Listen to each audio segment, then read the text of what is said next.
Les francophones en situation minoritaire au Canada font face à des défis d'épanouissement et de développement. En moyenne, 52 % d'entre eux ont des compétences en littératie en dessous du niveau 3, considéré comme le seuil minimum pour s'épanouir dans la société actuelle. Certaines communautés frôlent même les 70 %. Cela permet de mieux comprendre les phénomènes d'assimilation et d'insécurité linguistique et la menace qui pèse sur la vitalité des communautés francophones. En cette période post-pandémique et de crise financière, il est encore plus pertinent et urgent de promouvoir le développement des compétences afin de réussir et de s'épanouir au sein de la francophonie en situation minoritaire. Le RESDAC est un organisme pan-canadien ayant la responsabilité du développement des compétences afin de contribuer à la vitalité économique et sociale de notre francophonie. Il entreprend actuellement un vaste projet en collaboration avec des partenaires en milieu de travail, des organismes communautaires et le milieu familial. L'objectif est de développer ce que nous appellerons les compétences pour s'épanouir.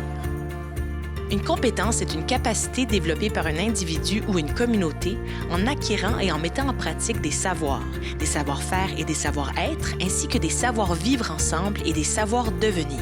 Il existe différents cadres et modèles pour promouvoir le développement des compétences au Canada et ailleurs dans le monde, mais ils ont été principalement conçus pour les majorités.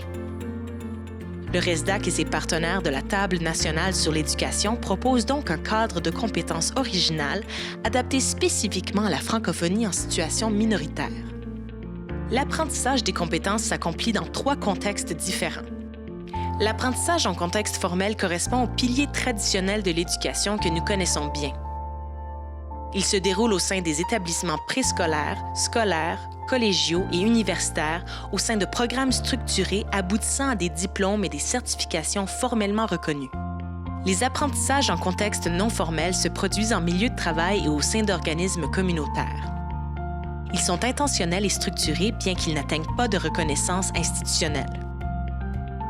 Les contextes d'apprentissage informel englobent toute autre situation où l'individu apprend, que ce soit au travail, à la maison, durant les loisirs ou dans la vie citoyenne et communautaire.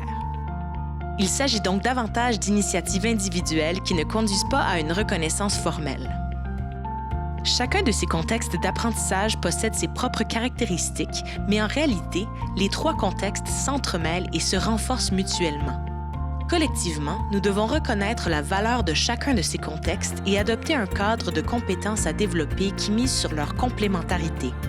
Ainsi, nous créerons les conditions favorables au maintien de la dynamique de notre écosystème d'apprentissage et au bénéfice de l'épanouissement de tous et toutes.